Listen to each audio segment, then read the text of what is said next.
Hola, buenos días. Mi nombre es Cristian Marchán, adjunto del Servicio de Ginecología y Obstetricia y miembro de la asignatura de Ginecología 2. Hoy vamos a hablar acerca de las alteraciones benignas del cuerpo uterino. Entendiéndose o hablando un poco de generalidades con respecto a la anatomía del útero, sabemos que es un órgano único situado entre la vejiga, es decir, la plica vesicuterina, y el recto, que es el fondo de saco de Douglas. Entonces su tamaño es variable y esto va a depender de la edad y de la paridad de la paciente. Se va a dividir en cuello, en endocervix, exocervix y zona de transformación, en el istmo que separa el cuerpo y el cuello y es importante en la gestación, y en el cuerpo que se subdivide en serosa, muscular y mucosa endometrial. Hay que tomar en cuenta de que el útero se encuentra en la pelvis sujeto a medios de fijación. Dentro de los que tenemos el sistema de sostén, que es el llamado suelo perineal, que va a tener tres planos. El plano profundo, donde se encuentra el músculo elevador del ano, que es el diafragma pélvico principal. En el plano medio vamos a encontrar el músculo transverso profundo del periné, y en el plano superficial los músculos isquiocavernoso, bulbo cavernoso, transverso superficial y el esfínter estriado del ano. También tenemos sistema de suspensión y sistema de orientación. En el sistema de suspensión tenemos los ligamentos cardinales o de McEnroe y los uterosacros. Y en el sistema de orientación los ligamentos redondos y los ligamentos anchos. Hablando un poco acerca de la vascularización del útero, tenemos que estar a cargo de las arterias uterinas. Estas son ramas de la hipogástrica y van a penetrar en el ligamento ancho, cruzan el uréter y se sitúan en el borde lateral uterino, del cuerpo uterino. También tenemos como rama, que es la rama principal que va a alimentar el útero, es estas arterias uterinas, y de ella van a proceder las arterias arqueadas que penetran en el miometrio y posteriormente las arterias basales y las espirales, y estas son las que penetran en el endometrio. También tenemos la rama cérvico-vaginal, que esta va a irrigar la parte superior de la vagina y el cuello. La rama ovárica, que se anastomosa con la arteria ovárica. La rama tubárica, que va a irrigar el mesosalpinx, y la rama fúndica, que irriga la porción superior del útero. Entonces, dentro de las alteraciones benignas del cuerpo uterino, vamos a encontrar que se clasifican en congénitas, en inflamatorias, con respecto al crecimiento, en tumores y en la posición anatómica del mismo. Tomando en cuenta que las malformaciones del aparato genital femenino incluyen las anomalías que se producen en el desarrollo embriológico de los genitales, tanto externos como internos. Esto incluye la vulva, la vagina, el cérvix, el útero y las trompas. Entonces, hay que recordar que los conductos de Müller o conductos paramesonéfricos se originan a partir de una vaginación del celoma, junto a los conductos de Wolff o mesonéfricos. Entonces, eso va a ocurrir hacia la sexta semana de la vida intrauterina. Posteriormente a esto, se fusionan para dar lugar al útero, al cuello uterino y a la parte superior de la vagina. Esto en el varón, el testículo fetal va a producir testosterona y una hormona que induce la regresión del conducto de Müller. Cuando no existe gónada masculina independiente del sexo genético, los conductos de Müller van a persistir y se desarrollan originando lo que es el tracto genital en sentido femenino. Entonces así se va a comprender la existencia de anomalías congénitas del útero que se asocian a las anomalías del desarrollo de esta gónada. Pero existen además otro grupo de malformaciones congénitas del útero con gónadas femeninas normales. Entonces, se pueden distinguir dos malformaciones congénitas: las malformaciones congénitas uterinas asociadas a alteraciones de las gónadas y las malformaciones congénitas uterinas con gónadas normales. Entonces, encontramos varios tipos de malformaciones uterinas. Entonces, tenemos las hipoplasias y agenesias del tipo 1. Entonces, tenemos la vaginal, que también puede cursar con atresia vaginal y agenesia vaginal, las que corresponden al cérvix o al cuello uterino, que podrían cursar con atresia, las aplasias müllerianas, el síndrome de Meyer-Rokitansky-Kuster-Hauser y las fúndicas y las tubáricas. Entonces, en la clase 2 vamos a encontrar el útero unicorne, que puede ser comunicado, no comunicado, sin cavidad y sin cuerpo genuino. Entre la clase 3 vamos a encontrar el útero didelfo, y en la clase 4 vamos a encontrar el útero bicorne, que puede ser completo o parcial. También encontramos en la clase 5 el útero septado, que también puede ser completo o parcial, En la clase 6, el útero arcuato. Y en la clase 7, anomalías o malformaciones uterinas asociadas a un medicamento dietilestilbestrol. Continuando con las alteraciones benignas del cuerpo uterino, seguimos con la clasificación y dentro de ellas están las inflamatorias. Estas son producidas por endometritis, endomiometritis y endometritis crónica. De acuerdo a su patogenia, la podemos encontrar como una endometritis específica y esta es causada por la tuberculosis. Endometritis durante la gestación, que es la llamada endometritis decidual, endometritis post-aborto, puerperal y la endometritis que cursa en pacientes amenorreicas con hipoestrogenismo y posclimatéricas. Entonces, desglosando un poco, con respecto a la endometritis tuberculosa, vamos a encontrar que las pacientes van a tener alteración del ciclo menstrual. Generalmente esta no es dolorosa, cursa con una anexitis crónica, también cursa con esterilidad y esta es secundaria a una primoinfección tubárica.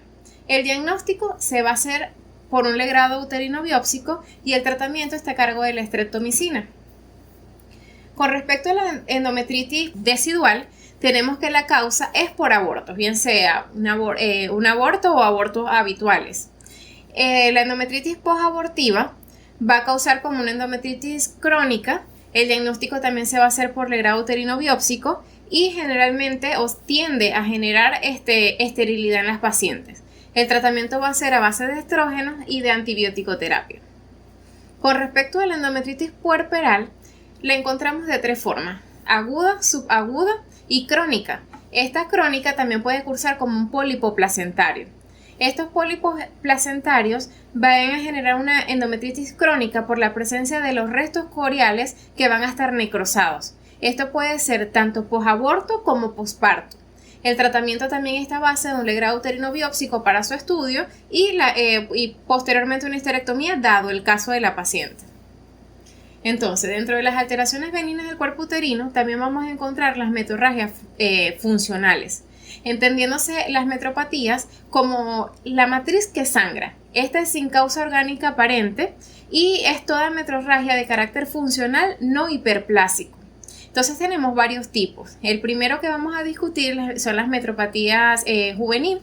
Esta es causada por hiperestrogenismo, hiperplasia endometrial, va a cursar con hemorragias y la causa está básicamente relacionada con el hiperestrogenismo por un ovario polimicroquístico, por trastornos hematológicos e incluso por leucemia.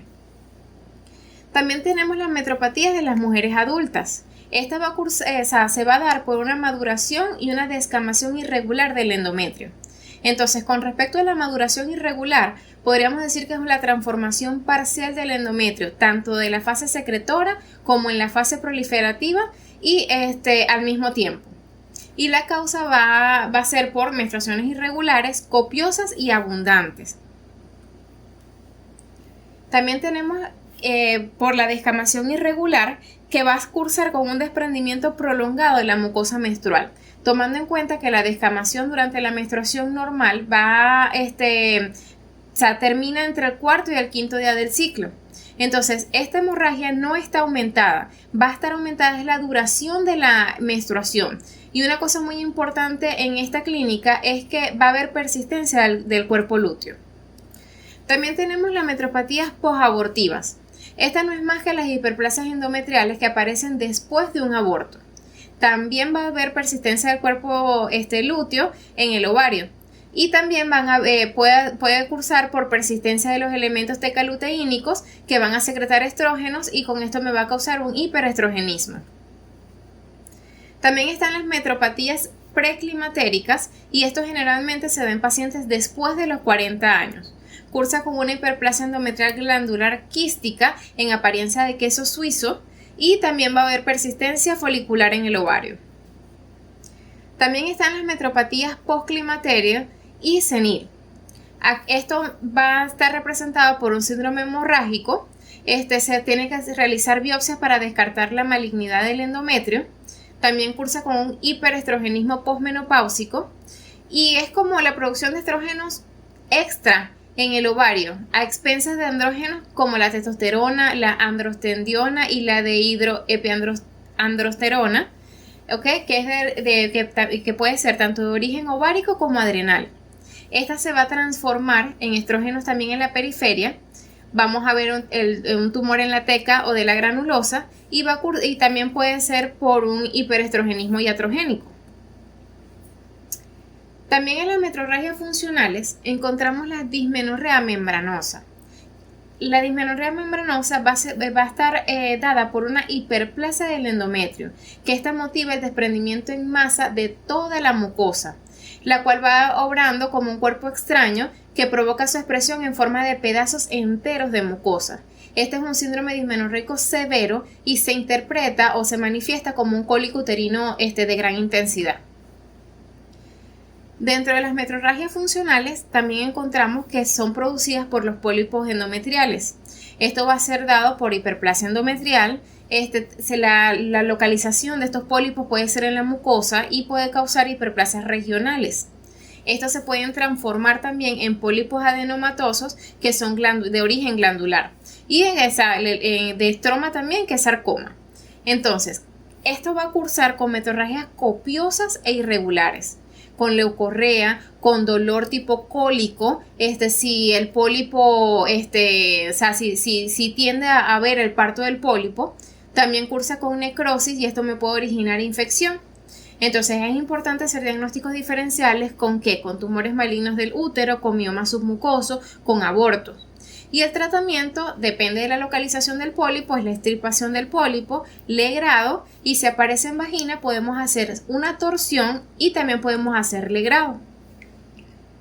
También encontramos en las alteraciones benignas del cuerpo uterino la endometriosis y adenomiosis.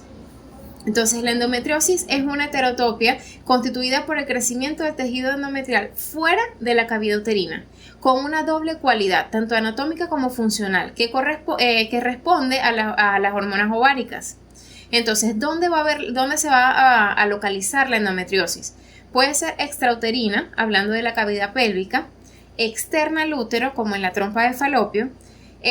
También puede haber endometriosis en ovario, en espacio de Douglas, en el tabique recto vaginal, en el periné, en la vulva, en la túnica vaginal y en la vejiga.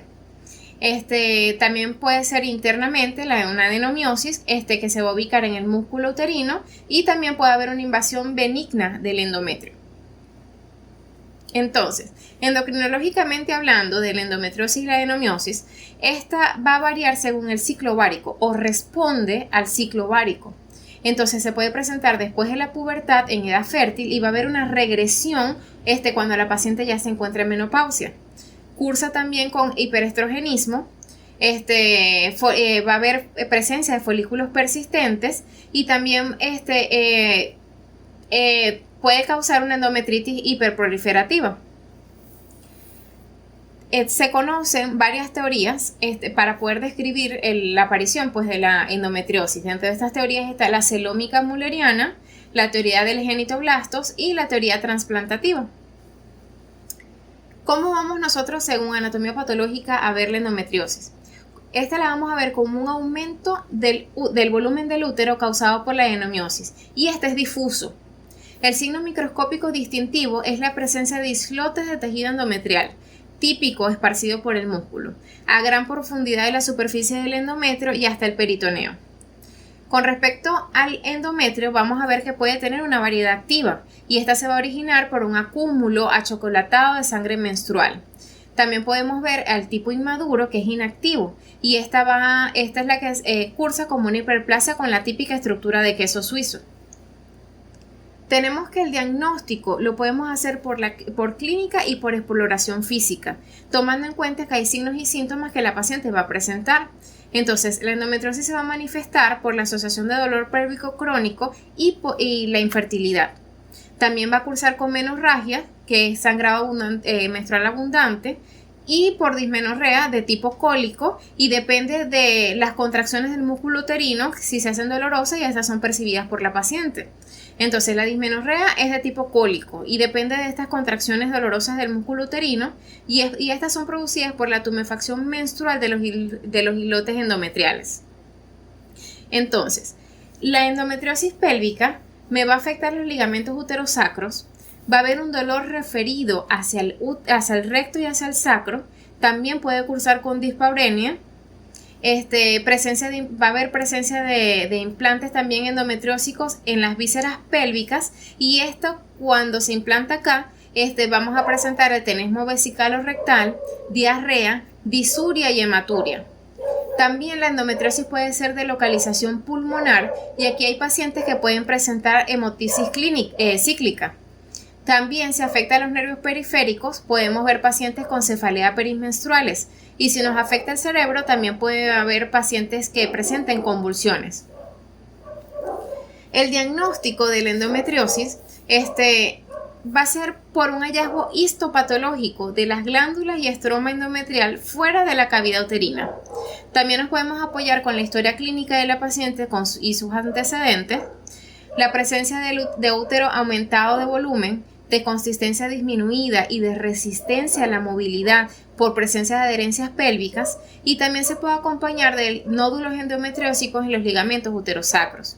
También el diagnóstico se puede hacer por la laparoscopia, que es la confirmación realmente, mediante la visualización directa o por biopsia.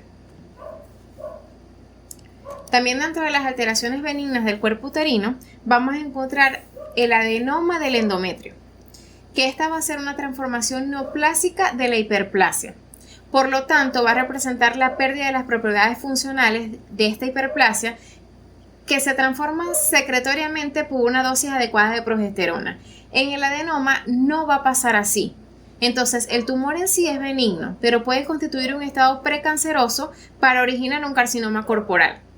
Entonces, el diagnóstico se va a basar en hacer un regrado biópsico y seguir la evaluación de acuerdo al caso y de acuerdo a la paciente. También tenemos sinequias del endometrio, que es conocido como el síndrome de Asherman. Y va a ocurrir después de afecciones destructivas del endometrio, es decir, después de legrados exageradamente repetitivos, donde se van a producir adherencias entre la cara anterior y la cara posterior de la cavidad uterina, y esto va a reducir la capacidad de este órgano. Entonces, su causa es por esterilidad secundaria o por abortos a repetición. Entonces, el síndrome de Asherman se produce por la abrasión del endometrio, incluyendo la capa basal, con lo cual su regeneración queda impedida por legrados profundos posabortos, por legrados puerperales, por retención de restos placentarios también. Entonces, el tratamiento es quirúrgico y consiste en el debridamiento de la cavidad bajo anestesia y posteriormente la colocación de un DIU.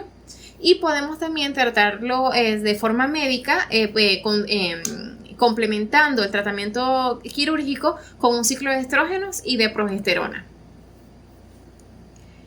También, hablando de las alteraciones benignas del cuerpo uterino, muy importante es hablar de las patologías tumorales, y dentro de las patologías tumorales hablamos de los miomas uterinos y también de las patologías endometrial, que es el pólipo endometrial. Entonces, el mioma uterino o el leiomioma es un tumor benigno del músculo liso, y este va a estar constituido por células y de cantidad variable de tejido fibroso y matriz de colágeno. De acuerdo a la incidencia de los factores de riesgo, tenemos que tomar en cuenta que son los tumores benignos ginecológicos más frecuentes. Estamos hablando entre el 20 y 50% de las alteraciones benignas del cuerpo uterino. Se va a presentar generalmente o con mayor manifestación en las pacientes nulíparas, en las pacientes que cursen problemas de fertilidad, en la raza negra y pacientes con historia familiar. Con respecto a cómo se ve macroscópicamente el mioma uterino, vamos a encontrarlo como un nódulo duro, esférico, bien delimitado de corte, con una pseudocápsula. Su superficie puede parecer blanco o rosáceo, con un aspecto como arremolinado. La localización del mioma uterino la vamos a encontrar en el cuerpo uterino, también con un 2% de incidencia la podemos encontrar en el cuello uterino e intraligamentario. Los tumores submucosos se van a desarrollar inmediatamente por debajo del endometrio y me va a deformar la cavidad uterina. También lo podemos encontrar únicos o múltiples. Están los tumores intramurales que se localizan en el espesor del miometrio y me van a deformar también el útero. Los tumores subserosos, que, de acuerdo a que están de acuerdo a su implantación y se subdividen en sésiles, sésiles bases de implantación amplia. También están los pediculados, podemos encontrar en él un pedículo delgado o un pedículo muy largo. Y los miomas migrantes o errantes. También lo podemos encontrar como miomas de degeneración. Esto pueden ser hialina, quística, por calcificación, por infección, necrosis o grasosa. También lo podemos encontrar asociados a una hiperplasia endometrial, a pólipos, a endometriosis o a folículos persistentes productores de estrógeno. De acuerdo a su origen, tenemos que son originados por las células de musculares lisas, por las células de la conjuntiva indiferenciada y por la pared de los vasos sanguíneos. Con respecto a su génesis causal, encontramos que es por hiperestrogenismo, por folículos quísticos, por folículos persistentes, por cuerpos lúteos quísticos, por hiperplasia o ciclo unifásico y por factor dérmico de crecimiento. También podemos tenerlo podemos tener un origen genético, donde hay estudios citogenéticos que demuestran anormalidades con respecto a translocaciones y delecciones del cromosoma número 12. Y por génesis formal, que se relaciona con células de reserva o genitoblastos. También existen variantes raras del mioma uterino, y estas son aparentemente benignos. Lo encontramos como leiomioma con actividad mitótica, leiomioma celular, lipoleiomioma, leiomioma metastásico benigno, peritoneal diseminado, con invasión vascular o leiomiomatosis intravascular. ¿Cuál es el principal síntoma o clínica que va a presentar la paciente con un mioma uterino? Trastornos menstruales. Y estos van a estar dados por menorragia o hipermenorrea o por metorragias, que es un sangrado menstrual prolongado. Entonces, los mecanismos por los que un mioma produce sangrado anormal van a estar sujetos al aumento del tamaño de la superficie endometrial, mayor vascularización uterina, interferencia con la contractilidad uterina, presión directa que ejerce el tumor sobre el endometrio, compresión del plexo venoso miometrial y alteraciones del endometrio situados sobre un mioma submucoso. También la paciente va a referir dolor pélvico y va a estar dado por degeneración aguda del mioma o por torsión del pedículo. Y este es el segundo síntoma en frecuencia que refiere la paciente. O sea, el primero es el sangrado, el segundo es el dolor pélvico. Este dolor también puede ser de tipo compresivo y esto va a tener alta relación con la localización del mioma y con el tamaño de este. El dolor puede localizarse tanto en la zona lumbar baja como en el cuadrante inferior, en hipogastrio, y va a cursar con dispareunia. Se acompaña de sensación de pesadez, con polaquiuria, con disuria, tenesmo vesical, retención de orina, hidrouréter e hidronefrosis secundaria. O sea, todo esto es por compresión del mioma que va a ejercer en los órganos vecinos.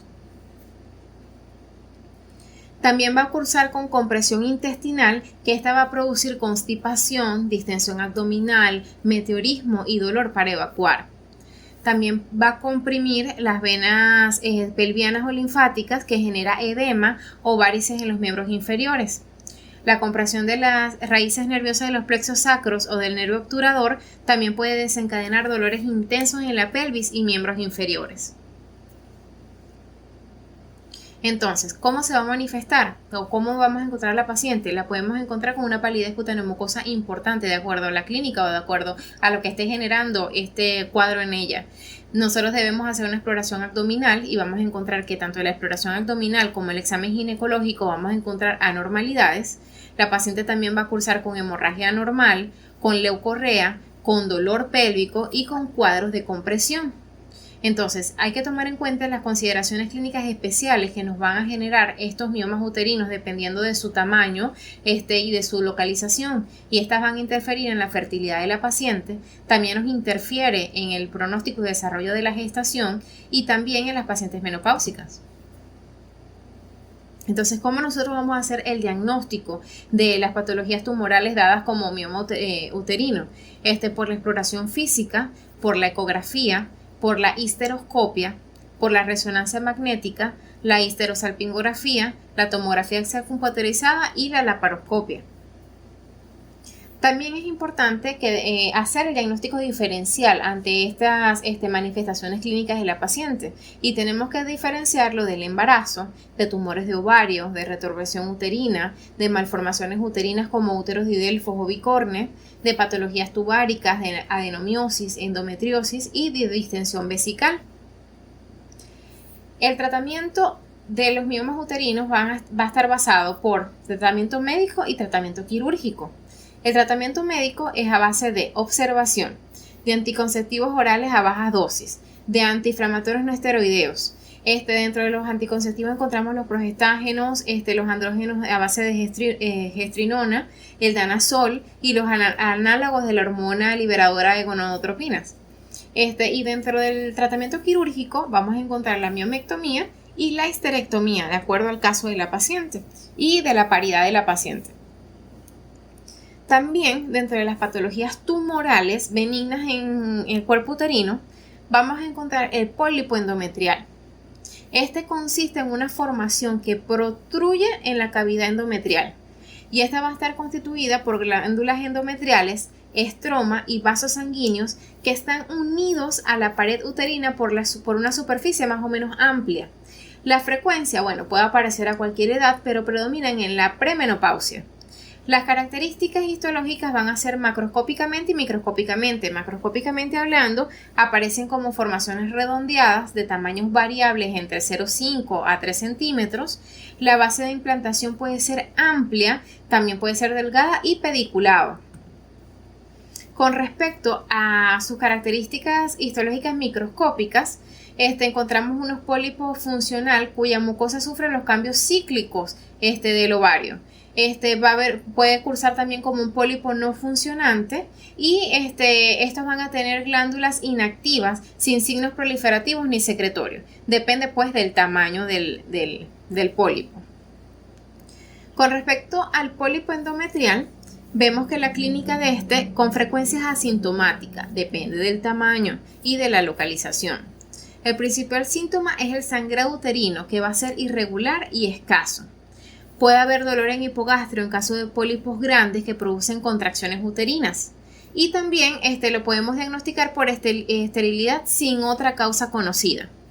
¿Cómo vamos a hacer el diagnóstico? Por ecografía transvaginal, por histerosonografía y por histeroscopia.